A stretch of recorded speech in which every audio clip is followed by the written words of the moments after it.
بسم الله الرحمن الرحيم.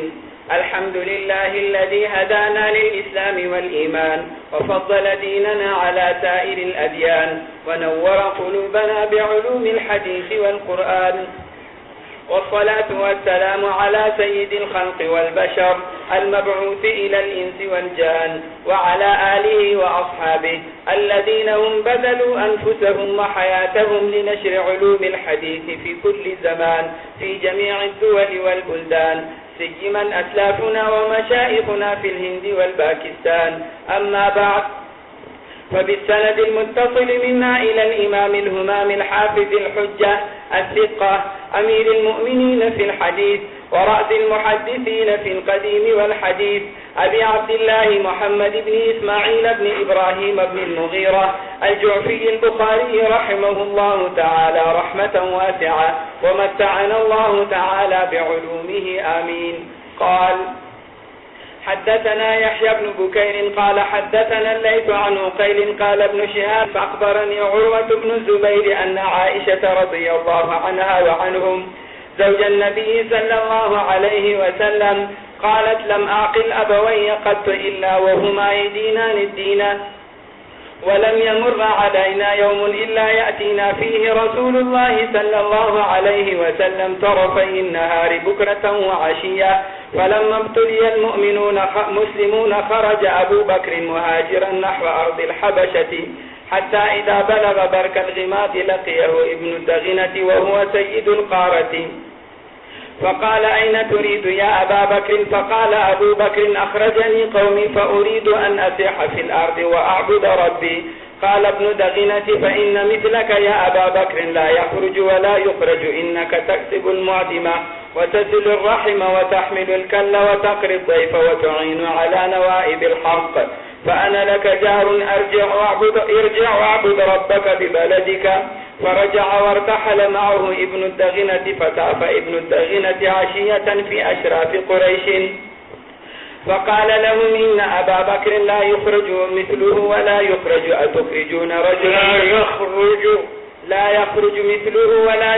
أتخرجون رجلا يكسب المعدم ويسل الرحم ويحمل الكلا ويقري الضيف ويعين على نوائب الحق، فلم تكذب قريش بجوار ابن الدغنة وقالوا: ابن الدغنة مر أبا بكر فليعبد ربه في داره فليصلي فيها وليقرأ ما شاء ولا يؤذينا بذلك ولا يستعجل به، فإنا نخشى أن يفتن نساءنا وأبناءنا.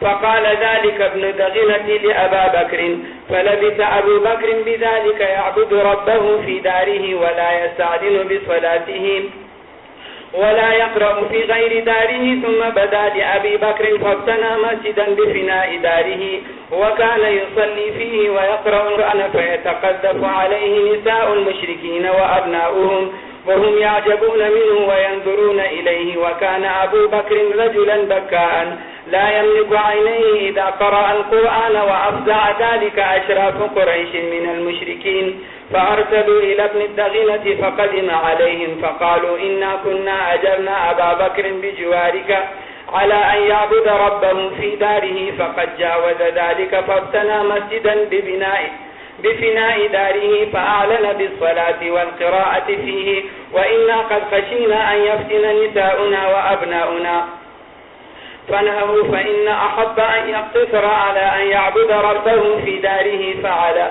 وإن أبى إلا أن يعلن بذلك فسله أن يرد إليك ذمتك، فإنا قد كرهنا أن نخبرك ولسنا مقرين لأبي بكر الاستعلان. قالت عائشة: فأتى ابن الدغنة إلى أبي بكر فقال: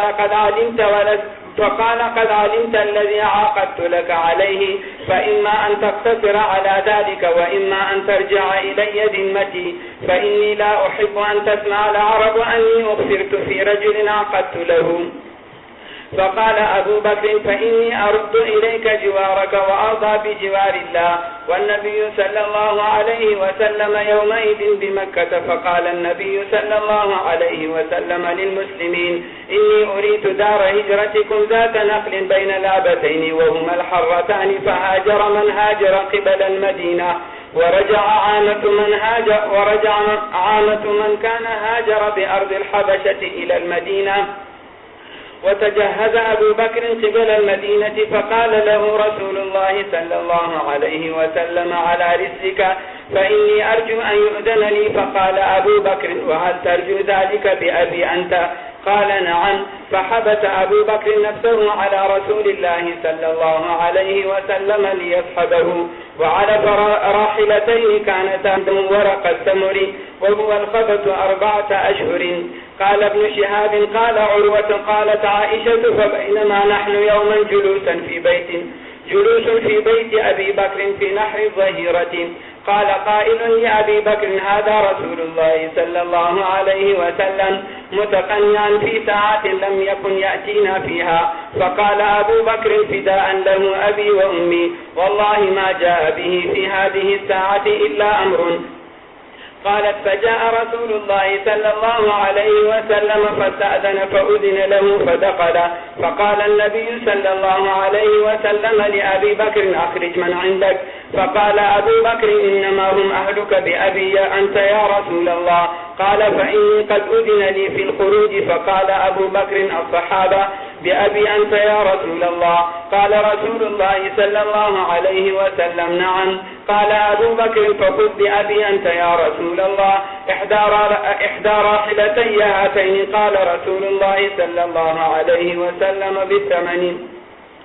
قالت عائشة فجهزناهما أحس الجهاد وصنعنا لهما سفرة في جراب. فقطعت أسماء بنت أبي بكر قطعة من نطاقها فربطت به على فم الجراد فبذلك سميت ذات النطاق. قالت ثم لحق رسول الله صلى الله عليه وسلم وأبو بكر بغار في جبل ثور فكنا فيه 3 ليال يبيت عندهما عبد الله بن أبي بكر وهو غلام شاب ثقف لقن فيدلج من عندهما بسحر فيصبح مع قريش بمكة كبائت فلا يسمع أمرا يفتادان به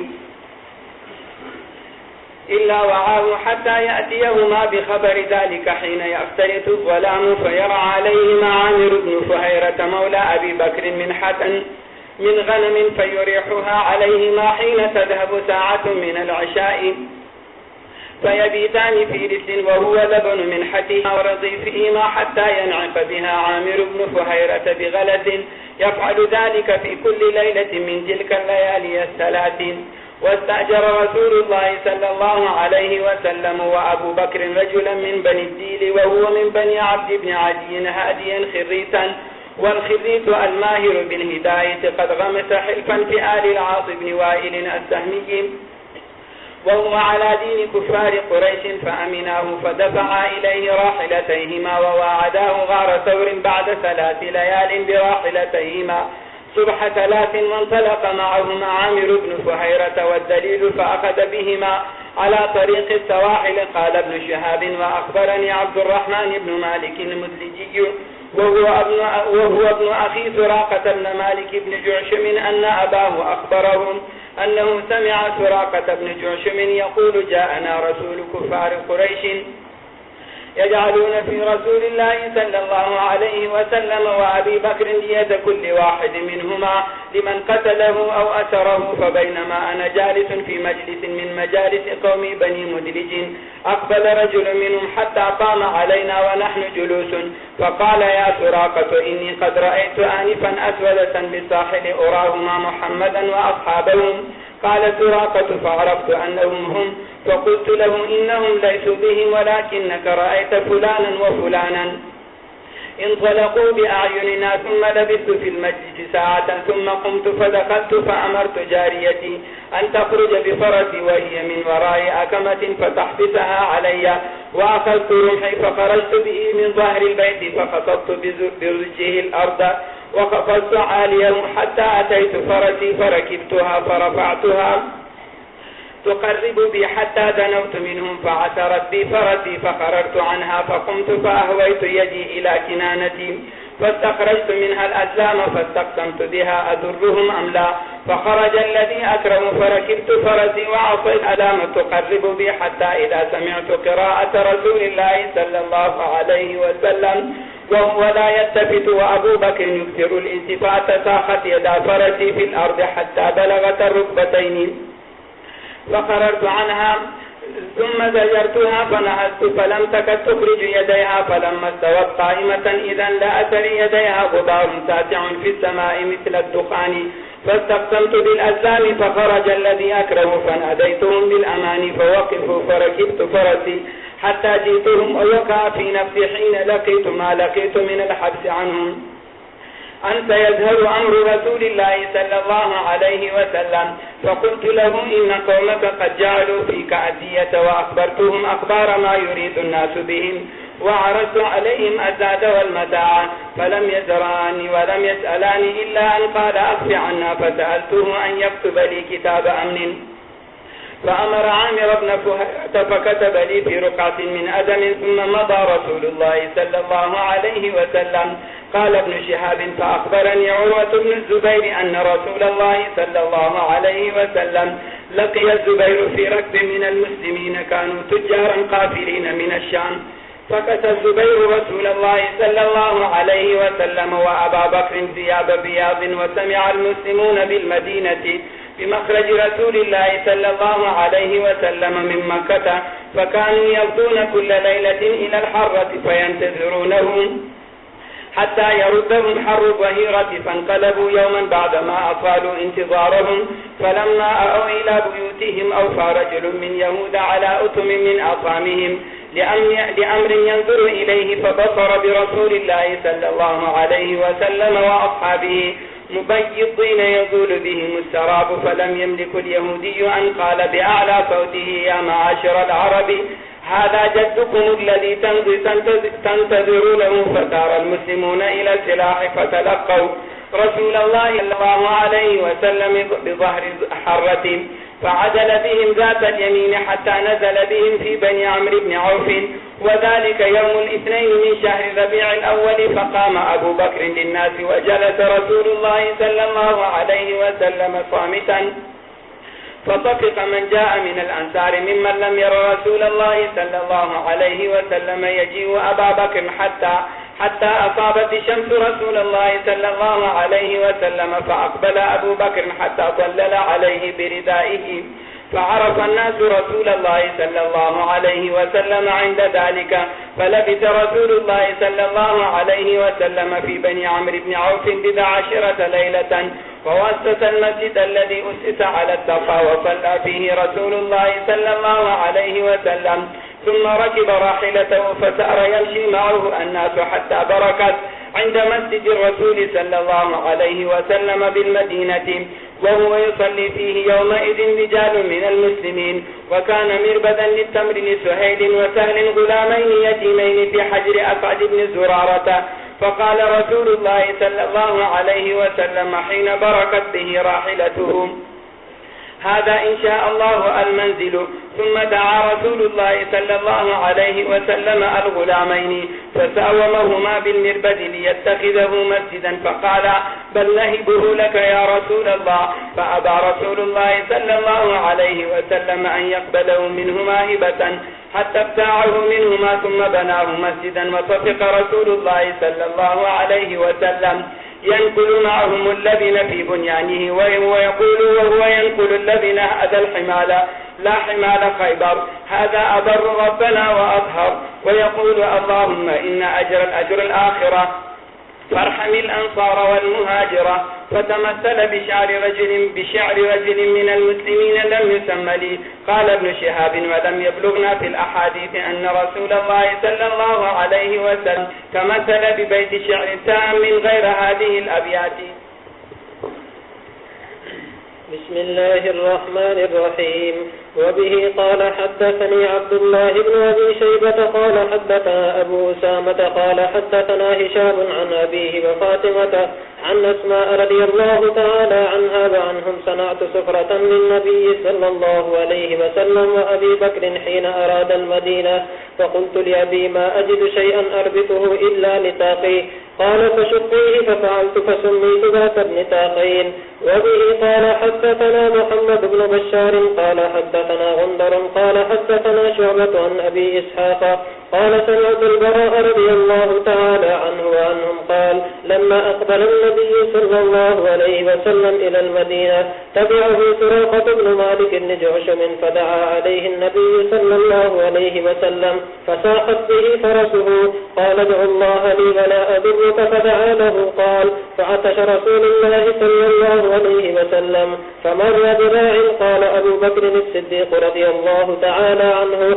فأخذت قدحا فحلبت فيه كتبة من لبن فأتيته فشرب حتى بديته. وبه قال حدثني زكريا بن يحيى عن أبي أسامة عن هشام بن عروة عن أبيه عن أسماء رضي الله تعالى عنها وعنهم أنها حملت بعبد الله بن الزبير رضي الله تعالى عنه قالت فخرجت وأنا متم فأتيت المدينة فنزلت بقباء فولدته بقباء ثم أتيت به النبي صلى الله عليه وسلم فوضعته في حجره ثم دعا بتمرة فمضغها ثم دخل فيه فكان أول شيء دخل جوفه ريق رسول الله صلى الله عليه وسلم ثم حنكه بتمرة ثم دعا له وبرك عليه وكان أول مولود ولد في الإسلام. تابعه خالد بن مخلد عن علي بن مسهر عن هشام عن أبيه عن أسماء رضي الله تعالى عنهم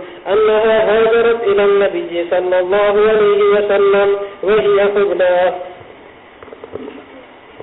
بسم الله الرحمن الرحيم. وبه قال حدثنا قتيبة عن أبي أسامة عن هشام بن عروة عن أبي عن عائشة رضي الله تعالى عنها وعنهم قالت أول مولود ولد في الإسلام عبد الله بن زبير أتوا به النبي صلى الله عليه وسلم فأخذ النبي صلى الله عليه وسلم تمرة فلاكها ثم أدخلها فيه فأول ما دخل في بطني ريق النبي صلى الله عليه وسلم. بسم الله الرحمن الرحيم. وبه قال حدثني محمد قال حدثنا عبد الصمد قال حدثني أبي قال حدثنا عبد العزيز بن صهيب قال حدثنا أنس بن مالك رضي الله تعالى عنه وعنهم قال أقبل نبي الله صلى الله عليه وسلم إلى المدينة وهو مردف أبا بكر وأبو بكر شيخ يعرف ونبي الله صلى الله تعالى عليه وسلم شاب لا يعرف. قال فيلقى الرجل أبا بكر فيقول يا أبا بكر من هذا الرجل الذي بين يديك؟ فيقول هذا الرجل يهديني الطريق. قال فيحسب الحاسب أنه إنما يعني بالطريق وإنما يعني سبيل الخير. فالتفت أبو بكر فإذا هو بفارس قد لحقهم فقال يا رسول الله هذا فارس قد لحق بنا. فالتفت نبي الله صلى الله عليه وسلم فقال اللهم اسرعه فسرعه الفرس ثم قامت تحمحم فقال يا نبي الله مرني بما شئت. قال فقف مكانك لا تتركن أحدا يلحق بنا. قال فكان أول النهار جاهدا على نبي الله صلى الله تعالى عليه وسلم وكان آخر النهار مصلحة له. فنزل رسول الله صلى الله عليه وسلم جانب الحرة ثم بعث إلى الأنصار فجاءوا إلى نبي الله صلى الله تعالى عليه وسلم فسلموا عليهما وقالوا اركبا آمنين مطاعين. فركب نبي الله صلى الله تعالى عليه وسلم وأبو بكر وحفوا دونهما بالسلاح. فقيل في المدينة جاء نبي الله أشرفوا ينظرون ويقولون جاء نبي الله. فأقبل يسير حتى نزل جانب دار أبي أيوب فإنه ليحدث أهله إذا سمع به عبد الله بن سلام وهو في نخل لأهله يختلف لهم فأجد أن يدع الذي يختلف لهم فيها فجاء وهي معه فسمع من نبي الله صلى الله عليه وسلم ثم رجع إلى أهله. فقال نبي الله صلى الله تعالى عليه وسلم أي بيوت أهلنا أقرب؟ فقال أبو أيوب إنا يا نبي الله هذه داري وهذا بابي. قال فانطلق فهيئ لنا مقيلا. قال قوما على بركة الله. فلما جاء نبي الله صلى الله تعالى عليه وسلم جاء عبد الله بن سلام فقال أشهد أنك رسول الله وأنك جئت بحق وقد علمت يهود أني سيدهم وابن سيدهم وأعلمهم وابن أعلمهم فادعهم فسلهم عني قبل أن يعلموا أني قد أسلمت فإنهم إن يعلموا أني قد أسلمت قالوا في ما ليس في. فأرسل نبي الله صلى الله تعالى عليه وسلم فأقبلوا فدخلوا عليه فقال لهم رسول الله صلى الله تعالى عليه وسلم يا معشر اليهود ويلكم اتقوا الله الذي لا إله إلا هو إنكم لتعلمون أني رسول الله حقا وأني جئتكم بحق فأسلموا. قالوا ما نعلمه. قالوا للنبي صلى الله تعالى عليه وسلم قالها 3 مرار. قال فأي رجل فيكم عبد الله بن سلام؟ قالوا ذاك سيدنا وابن سيدنا وأعلمنا وابن أعلمنا. قال أفرأيتم إن أسلم؟ قالوا حاشا لله ما كان ليسلم. قال أفرأيتم إن أسلم؟ قالوا حاشا لله ما كان ليسلم. قال أفرأيتم إن أسلم؟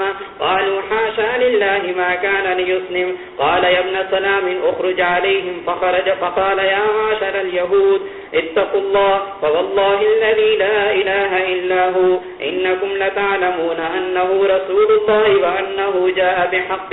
فقالوا كذبت. فأخرجهم رسول الله صلى الله تعالى عليه وسلم. بسم الله الرحمن الرحيم. وبه قال حدثنا إبراهيم بن موسى قال أخبرنا هشام عن ابن جريج قال أخبرني عبيد الله بن عمر عن نافع عن ابن عمر عن عمر بن الخطاب رضي الله تعالى عنه وعنهم قال كان فرض للمهاجرين الأولين 4000 في 4 وفرض لابن عمر 3500 فقيل له هو من المهاجرين فلمن خصه من 4000 فقال إنما هاجر به أبواه يقول ليس هو كمن هاجر بنفسه. وبه قال حدثنا محمد بن كثير قال أخبرنا سفيان عن الأعمش عن أبي وائل عن خباب قال هاجرنا مع رسول الله صلى الله عليه وسلم.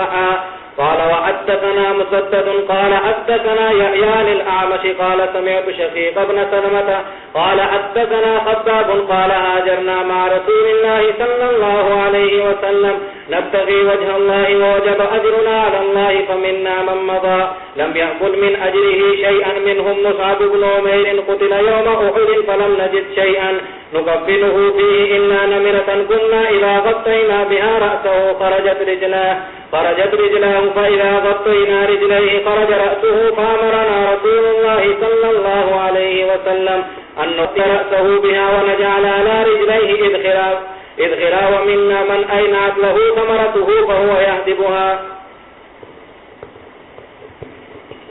بسم الله الرحمن الرحيم. وبه قال حدثنا يحيى بن بشر قال حدثنا روح قال حدثنا عوف عن معاوية بن قرة قال حدثني أبو بردة بن أبي موسى الأشعري رضي الله تعالى عنهما وعنهم قال لي عبد الله بن عمر قال هل تدري ما قال أبي لأبيك؟ قال قلت لا. قال فإن أبي قال لأبيك يا أبا موسى هل يسرك إسلامنا مع رسول الله صلى الله عليه وسلم وهجرتنا معه وجهادنا معه وعملنا كله معه برد لنا وإن كل عمل عملناه بعده نجونا منه كفافا رأسا برأس.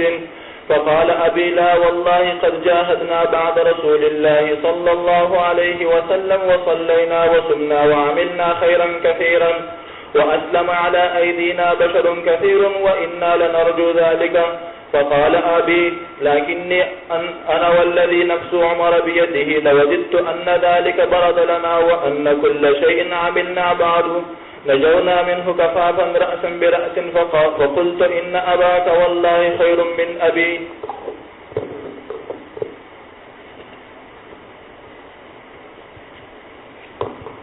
بسم الله الرحمن الرحيم. وبه قال حدثني محمد بن صباح أو قال بلغني عنه قال حدثنا إسماعيل عن عاصم عن أبي عثمان قال سمعت ابن عمر رضي الله تعالى عنهما وعنهم إذا قيل له هاجر قبل أبيه يغضب قال فقدمت أنا وعمر على رسول الله صلى الله عليه وسلم فوجدناه قائلا فرجعنا إلى المنزل فأرسلني عمر وقال اذهب فانظر هل استيقظ فأتيته فدخلت عليه فبايعته ثم انطلقت إلى عمر فأخبرته أنه قد استيقظ فانطلقنا إليه يهرول هرولة حتى دخل عليه فبايعه ثم بايعته. بسم الله الرحمن الرحيم.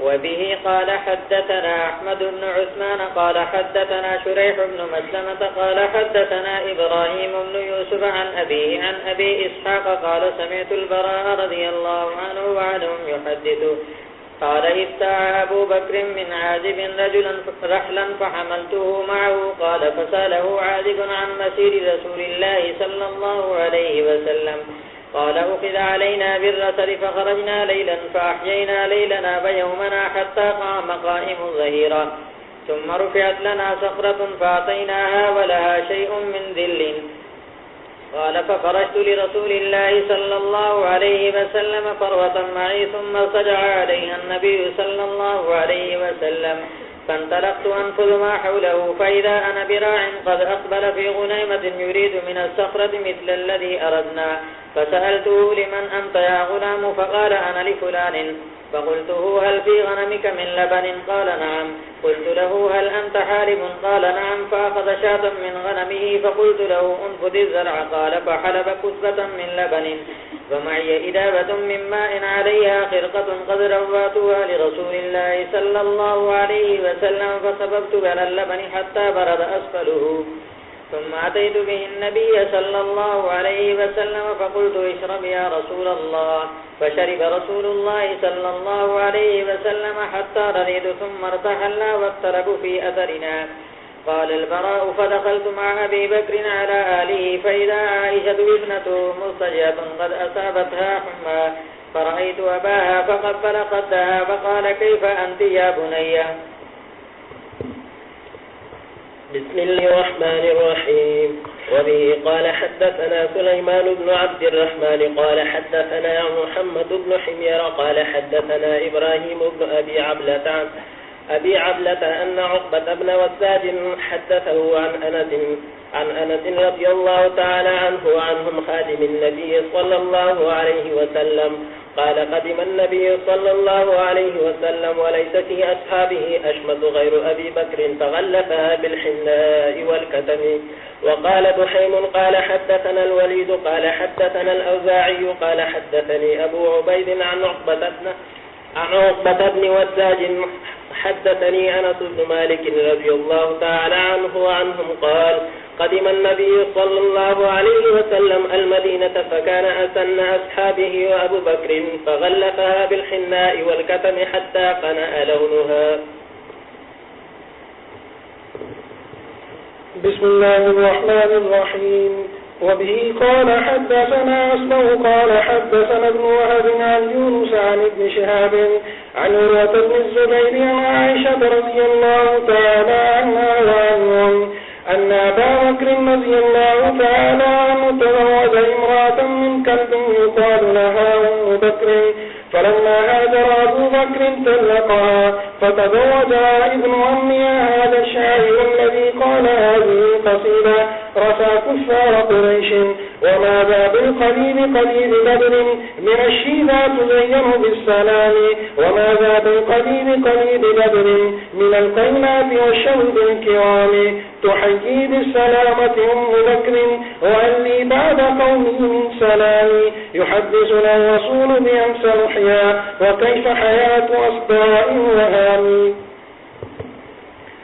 بسم الله الرحمن الرحيم. وبه قال حدثنا موسى بن إسماعيل قال حدثنا همام عن ثابت عن ثابت عن أنس عن أبي بكر رضي الله تعالى عنه وعنهم قال كنت مع النبي صلى الله عليه وسلم في الغار فرفعت رأسي فإذا أنا بأقدام القوم فقلت يا نبي الله لو أن بعضهم تأتى بصره رآنا قال اسكت يا أبا بكر اثنان الله ثالثهما.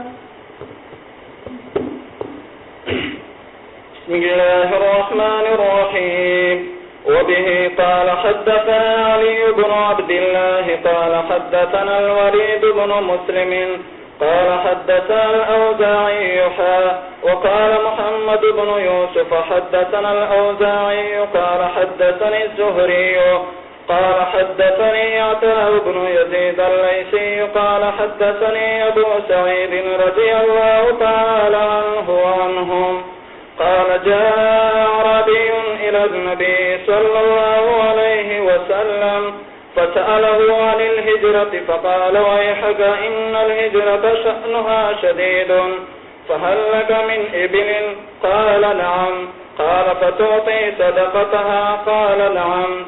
قال فهل تمنح منها؟ قال نعم. قال فتحلبها يوم ورودها؟ قال نعم.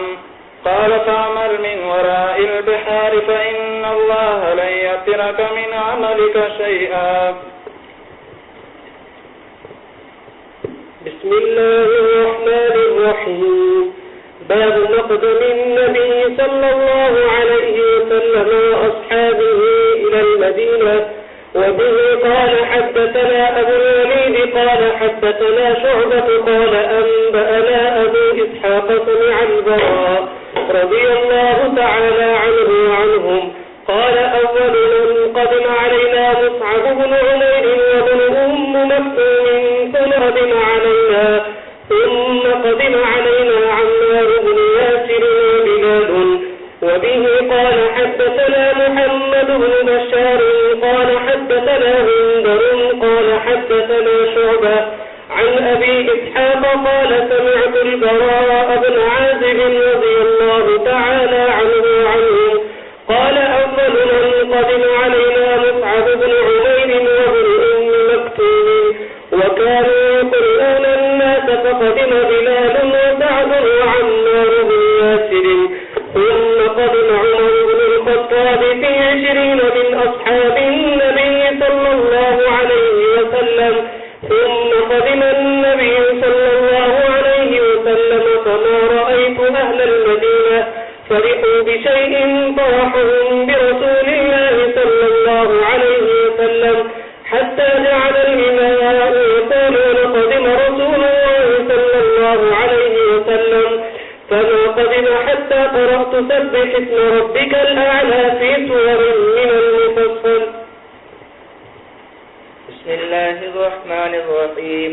وبه قال حدثنا عبد الله بن يوسف قال أخبرنا مالك عن هشام بن عروة عن أبيه عن عائشة رضي الله تعالى عنها وعنهم أنها قالت لما قدم رسول الله صلى الله عليه وسلم المدينة وعك أبو بكر وبلال قالت فدخلت عليهما فقلت يا أبا كيف تجدك ويا بلال كيف تجدك؟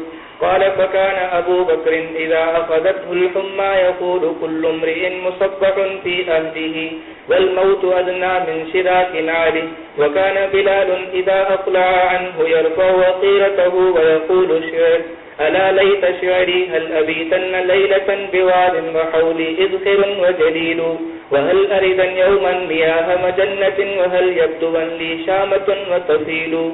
قالت عائشة رضي الله تعالى عنها وجدت رسول الله صلى الله عليه وسلم فأخبرته فقال اللهم حبب إلينا المدينة كحبنا مكة أو أشد حبا وسحقها وبارك لنا في صاعها ومدها وانقل حماها فاجعلها بالجحفة.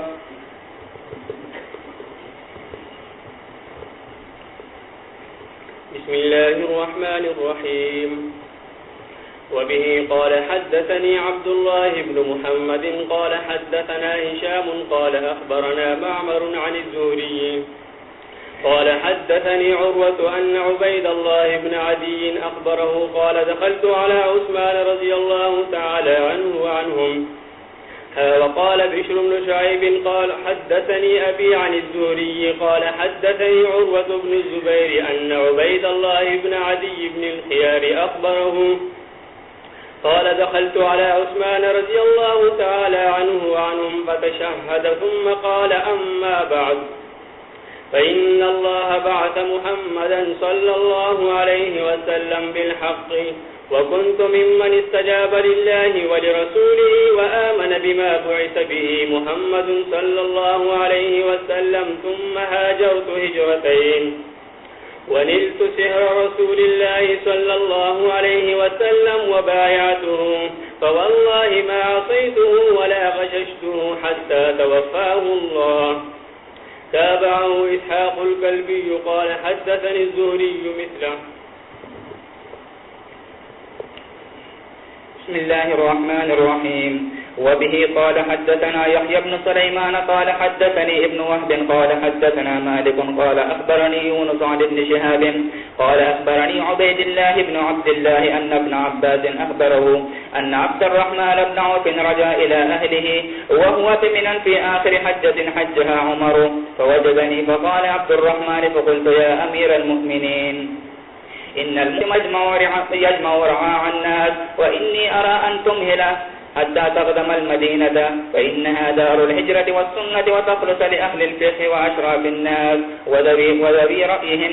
وقال عمر لأقومن في أول مقام أقومه بالمدينة. وبه قال حدثنا موسى بن إسماعيل قال حدثنا إبراهيم بن سعد قال أخبرنا ابن شهاب عن خارجة بن زيد بن ثابت أن أم العلاء امرأة من نسائهم بايعت النبي صلى الله عليه وسلم أخبرته أن عثمان بن مظعون طار لها في سكنى حين قرأت الأنصار على سكن المهاجرين. قلت أم العلاء قالت أم العلاء فاشتكى عثمان عندنا فمرضته حتى توفي وجعلناه في أثوابه فدخل علينا النبي صلى الله عليه وسلم فقلت رحمة الله عليك أبا السائب شهادتي عليك لقد أكرمك الله. فقال النبي صلى الله عليه وسلم وما يدريك أن الله أكرمه؟ قالت قلت لا أدري بأبي أنت وأمي يا رسول الله. فمن قال أما هو فقد جاءه والله اليقين والله إني لأرجو له الخير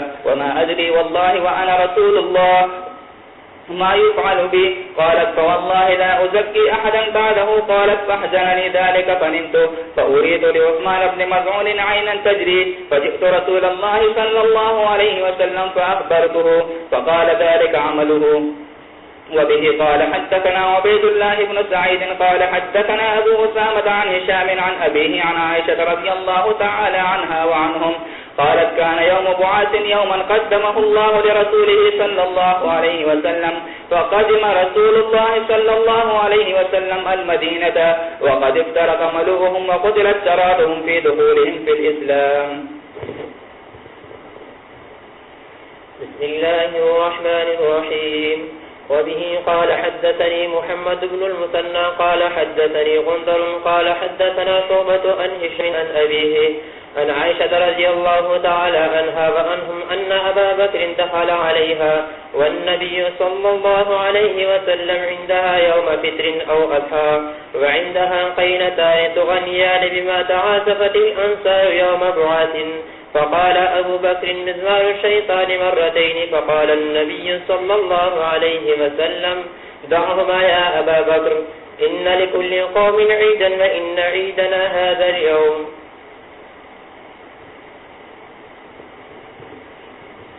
بسم الله الرحمن الرحيم. وبه قال حدثنا مسدد قال حدثنا عبد الوارث قال وحدثنا إسحاق بن منصور قال أخبرنا عبد الصمد قال سمعت أبي يحدث قال حدثنا أبو التياح يزيد بن حميد الزبعي قال حدثنا أنس بن مالك رضي الله تعالى عنه وعنهم قال لما قدم رسول الله صلى الله عليه وسلم المدينة نزل في علو المدينة في حي يقال له بنو عمرو بن عوف قال فقام فيهم 14 ليلة ثم أرسل إلى ملئ بني النجار قال فجاءوا متقلدين سيوفهم قال وكأني أنظر إلى رسول الله صلى الله عليه وسلم على راحلته وأبو بكر ردفه وملأ بني النجار حوله حتى ألقى بفناء أبي أيوب. قال فكان يصلي حيث أدركته الصلاة ويصلي في مرابز الغنم. قال ثم إنه أمر ببناء المسجد فأرسل إلى ملأ بني النجار فجاءوا فقال يا بني النجار سامنوني حائطكم هذا. فقالوا لا والله لا نطلب ثمنه إلا إلى الله. قال فكان فيه ما أقول لكم كانت فيه قبور المشركين وكانت فيه خرب وكان فيه نخل فأمر رسول الله صلى الله عليه وسلم بقبور المشركين فنبشت وبالخرب فسويت وبالنخل فقطع. قال فصفوا النخل قبلة المسجد. قال وجعلوا عزالتي جرتا. قال جعلوا ينقلون ذاك الصخر وهم يرتجزون ورسول الله صلى الله عليه وسلم معهم يقولون اللهم إنه لا خير إلا خير الآخرة فانصر الأنصار والمهاجرة. بسم الله الرحمن الرحيم. باب إقامة المهاجر بمكة بعد قضاء نسكه. وبه قال حدثني إبراهيم بن حمزة قال حدثنا حاتم عن عبد الرحمن بن حميد الزهري رضي الله تعالى عنه وعنهم قال سمعت عمر بن عبد العزيز رضي الله عنه يسأل السائب بن أخت النمر ما سمعت في سكنى مكة. قال سمعت العلاء بن الحزرمي رضي الله عنه قال رسول الله صلى الله عليه وسلم ثلاث للمهاجرين بعد الصدر. باب التاريخ ومن أين أرق التاريخ. وبه قال حدثنا عبد الله بن مسلمة قال حدثنا عبد العزيز عن أبيه عن سعد بن سعد رضي الله تعالى عنه وعنهم قال ما عدوا من مقعد النبي صلى الله عليه وسلم ولا من وفاته ما عدوا إلا من مغتبه المدينة. وبه قال حدثنا مسدد قال حدثنا يزيد بن زريع قال حدثنا معمر عن الزهري عن عروة عن عائشة رضي الله تعالى عنها وعنهم قالت فرضت الصلاة ركعتين ثم هاجر النبي صلى الله عليه وسلم ففرضت 4 وتركت صلاة السفر ولا الأولى تابعه عبد الرزاق عن معمر. بسم الله الرحمن الرحيم. باب قول النبي صلى الله عليه وسلم اللهم أمض لأصحابي هجرتهم ومرقيته لمن مات بمكة. وبه قال حدثنا يحيى بن قزعة قال حدثنا إبراهيم عن الزهري عن عامر بن سعد بن مالك عن أبيه رضي الله عنه وعنهم قال عادني النبي صلى الله عليه وسلم عام حجة الوداع يعني من مرض أشفيت منه على الموت فقلت يا رسول الله بلغ بي من الوجع ما ترى وأنا ذو مال ولا يرثني إلا ابنة لي واحدة فأتصدق بثلثي مالي. قال لا. قال فأتصدق بشطره. قال الثلث يا سعد والثلث كثير إنك أن تذر ذريتك أغنياء خير من أن تذرهم عالة يتكففون الناس. قال أحمد بن يونس عن إبراهيم أن تذر ذريتك ولست بنافق نفقة تبتغي بها وجه الله إلا آجرك الله بها حتى اللقمة تجعلها في امرأتك. قلت يا رسول الله أخلف بعد أصحابي. قال إنك لن تخلف وتعمل عملا تبتغي به وجه الله إلا ازددت به درجة ورفعة ولعلك تخلف حتى ينتفع بك أقوام ويضر بك آخرون. اللهم أمض لأصحابي هجرتهم ولا تردهم على آقابهم. لكن البائس سعد بن خولة يرثي له رسول الله صلى الله عليه وسلم أن يتوفى بمكة. وقال أحمد بن يونس وموسى عن إبراهيم أن تذر ورثتك. بسم الله الرحمن الرحيم. باب كيف أخى النبي صلى الله عليه وسلم بين أصحابه. وقال عبد الرحمن بن عوف رضي الله تعالى عنه أخى النبي صلى الله عليه وسلم بيني وبين سعد بن الربيع لما قدمنا المدينة. وقال أبو جحيفة أخى النبي صلى الله عليه وسلم بين سلمان وأبي الدرداء رضي الله عنهما. وبه قال حدثنا محمد بن يوسف قال حدثنا سفيان عن حميد عن أنس رضي الله تعالى عنه وعنهم قال قدم عبد الرحمن بن عوف المدينة فأخى النبي صلى الله عليه وسلم بينه وبين سعد بن الربيع الأنصاري فعرض عليه أن يوصفه أهله وماله.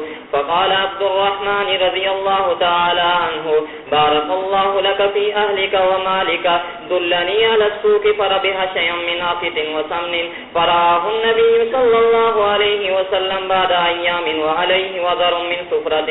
فقال النبي صلى الله عليه وسلم مهيم يا عبد الرحمن. قال يا رسول الله تزوجت امرأة من الأنصار. قال فما سقت فيها؟ قال وزن نواة من ذهب. فقال النبي صلى الله عليه وسلم أولم ولو بشاة. بسم الله الرحمن الرحيم. باب وبه قال حدثني حامد بن عمر عن بشر بن المفضل قال حدثنا حميد قال حدثنا أنس رضي الله تعالى عنه وعنهم أن عبد الله بن سلام بلغه مقدم النبي صلى الله عليه وسلم المدينة فأتاه يسأله عن أشياء فقال إني سائلك عن 3 لا يعلمهن إلا نبي ما أول أشراط الساعة وما أول طعام يأكله أهل الجنة وما بال الولد ينزع إلى أبيه وإلى أمه. قال أخبرني به جبرائيل آنفا. قال ابن سلام ذاك عدو اليهود من الملائكة. قال أما أول أشراط الساعة فنار تحشرهم من المشرق إلى المغرب وأما أول طعام يأكله أهل الجنة فزيادة كبر الحوت وعم الولد فإذا سبق ماء الرجل ماء المرأة نزع الولد وإذا سبق ماء المرأة ماء الرجل نزعت الولد. قال أشهد أن لا إله إلا الله وأنك رسول الله. قال يا رسول الله إن اليهود قوم بهت فسألهم عني قبل أن يعلموا إسلامي. فجاءت اليهود فقال النبي صلى الله عليه وسلم أي رجل عبد الله بن سلام فيكم؟ قالوا خيرنا وابن خيرنا وأفضلنا وأفضلنا. فقال النبي صلى الله عليه وسلم أرأيت من أسلم عبد الله بن سلام؟ قالوا أعاذه الله من ذاك. فأعاد عليهم فقالوا مثل ذلك. فخرج إليهم عبد الله فقال أشهد أن لا إله إلا الله أن محمد رسول الله. قالوا شرنا وابن شرنا وتنقصوه. قال هذا كنت أخاف يا رسول الله. وبه قال حدثنا علي بن عبد الله قال حدثنا سفيان عن عمرو أنه سمع بالمنهار عبد الرحمن بن مطعم قال رضي الله تعالى عنه وعنهم قال باع شريك لي دراهم في السوق نسية فقلت سبحان الله أيصبح هذا؟ فقال سبحان الله والله لقد بعتها في السوق فما عابه أحد. فسألت البراء بن عازم رضي الله تعالى عنه فقال قدم النبي صلى الله عليه وسلم ونحن نتبايع هذا البيع.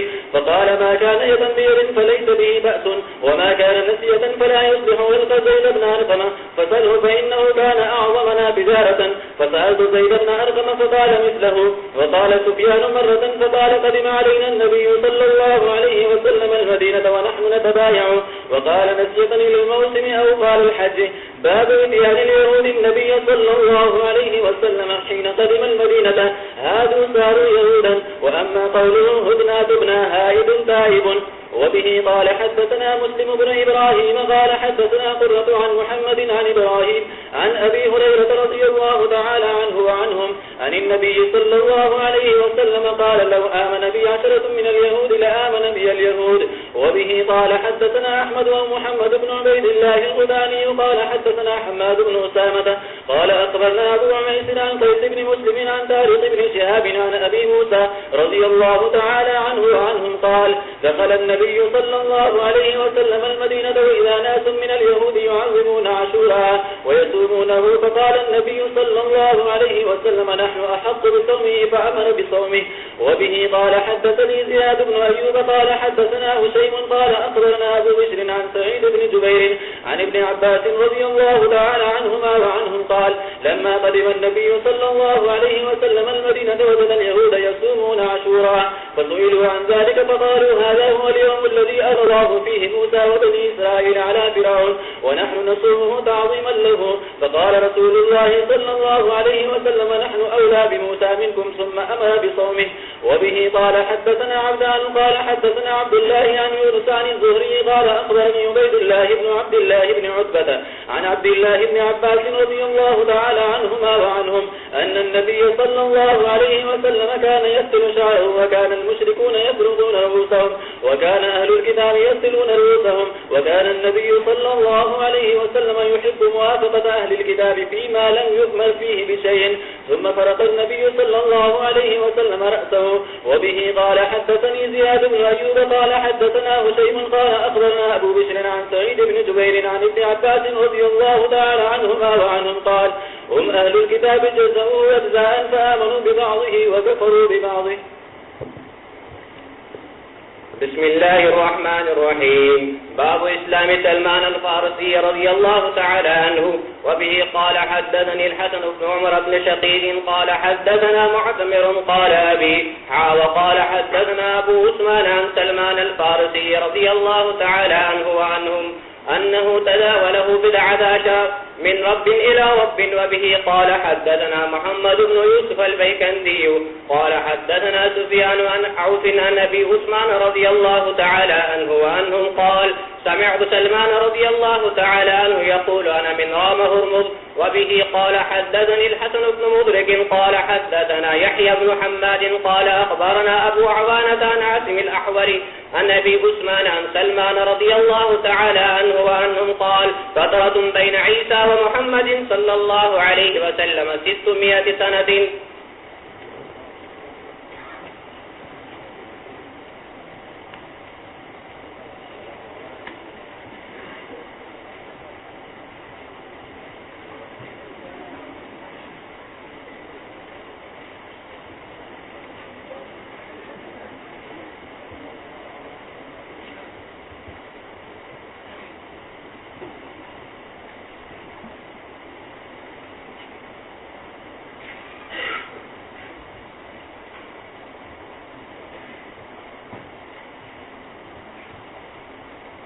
एक साहब ने ये लिखा है कि हमारे खानदान में अक्सर लड़ाई झगड़े होते रहते हैं, दुआ कीजिए कि वो आपस में शीर शक्ल होकर रहें। एक साहब ने लिखा है कि बीमारों के लिए और रिश्तेदारों के लिए और परेशानी में मुब्तला लोगों के लिए दुआ की जाए कि अल्लाह ताला बीमारों को सेहत अता फरमाए और परेशानियां दूर करे। एक साहब ने लिखा है कि उनके चचा का इंतकाल हो गया है, उनके लिए ईसाल सवाब की जाए। जितने मकासद के लिए दुआ के वास्ते कहा गया है, आप दुआ फरमाएं, अल्लाह तबारक व तआला सबके मकासद हसना को पूरा फरमाए। और जिन लोगों के लिए ईसाल सवाब के लिए कहा गया है